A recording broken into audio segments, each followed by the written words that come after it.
Friends ఈరోజు maximum ఎవరికైనా తిట్లు పడ్డాయి అంటే అది ఇంకెవరో కాదు, మనందరం ఎక్స్పెక్ట్ చేసిన క్యాండిడేటే. ఆవిడ మరి ఇంకెవరో కాదు, మాధురి. అయితే మాధురినైతే అసలు నాకు సార్ ఈరోజు క్లాస్ స్పీకర్ సాటర్డే ఎపిసోడ్లో left right centre top view అసలు టోటల్ ఒక ఆల్రౌండ్ లేకపోతే ఫుల్ మీల్స్ భోజనం అంటారు చూసారా, అలా తిట్టారంట. అయితే ఇక నాకు సార్ తిట్లు భరించలేక నేను ఇంటికి వెళ్ళిపోతాను, నన్ను పంపించేయండి అంట. ఈ వారం ఒకసారి చూసుకుంటే మనం రివైండ్ చేస్తే ఫస్ట్ గొడవ కళ్యాణ్ కూర్చోపోతే ఊరుకోరా ఫస్ట్ గొడవ. అక్కడ దివ్య సపోర్ట్ చేసింది, దివ్యకి మాధురికి పడింది.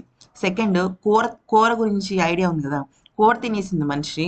అయితే కూర తినేస్తే ఉప్పు కూర అనేసి అక్కడ ఫుడ్ మానిటర్ని మార్చేయాలని తంది అక్కడ గొడవ.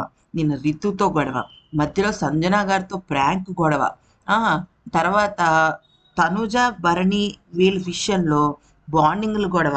అసలు ఇంకా గొడవలే గొడవలు, అరుపులు కేకలు రచ్చ. అసలు ఇంకా బిగ్ బాస్ చూస్తున్న వాళ్ళకి ఏంటంటే ఒక్క 2 నిమిషాలు కళ్ళు మూసుకుని అన్నం తిందామన్నా కూడా టైం లేకుండా ఇరగబడి కొట్టుకుంటున్నారు. కంటెంటే కంటెంట్. అంటే ఇక్కడ ఈవిడ గొడవ స్టాప్ చేసిందని లోపు ఆయేష గొడవ అందుకుంటుంది, అక్కడ ఆయేష గొడవ ఆపుతుంది అన్నప్పుడు మళ్ళీ ఈవిడ అందుకుంటుంది. ఇంకా నాకు తెలిసి first time in Bigg Boss history live start చేసినప్పటి నుంచి అస్సలు ఊపిరి సలపకుండా గొడవలు జరుగుతూనే ఉన్నాయి. ఆ గొడవలకి డిస్కషన్స్ జరుగుతూనే ఉన్నాయి. మొత్తానికి అయితే మాత్రం దారుణమైన పరిస్థితులు. ఇంకా ఇంకొక పెద్ద షాక్ తగిలింది ఫ్రెండ్స్ మాధురి గారికి.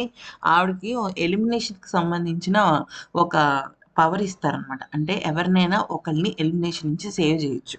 సో ఆ పవర్ని పీకేశారు.